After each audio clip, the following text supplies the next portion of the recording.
Ahmedabad crime બ્રાન્ચના special operation ગ્રુપે બાપુનગરના એક રહેણાંક મકાનમાં દરોડા પાડીને 7 કિલો ગાંજાનો જથ્થો ઝડપી પાડ્યો છે.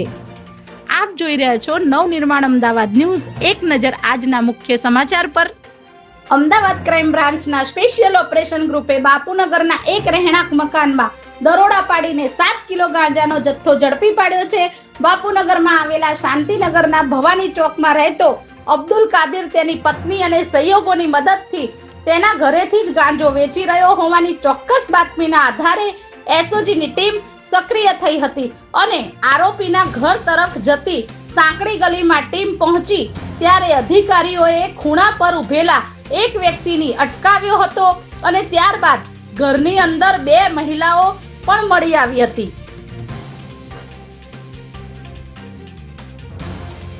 એસઓજીની ટીમ સોની બાનુ પાસેથી કઠિન રીતે ગાંજા ભરેલી 2 કાપડની થેલીઓ શોધી કાઢી હતી.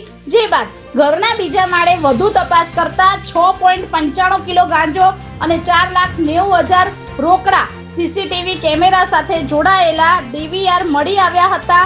ઘર અને પરિસ્થિતિની તપાસ કરવા છતાં એસઓજીએ ટીમની મુખ્ય આરોપી અને ગાંજાના ધંધાનો માસ્ટરમાઇન્ડ અબ્દુલ કાદિર મળી આવ્યો ન હતો. ત્યારે પોલીસે અહીંથી રફીક શેખ અને અબ્દુલ કાદિરની પત્ની સોની બાનુ સહિત 3 લોકોને અટકાયતમાં લઈને 8.61 લાખનો મુદ્દામાલ કબજે કર્યો છે. ત્યારે અબ્દુલ કાદિરને ઝડપી લેવાનો ચક્રો ગતિમાન કર્યા છે.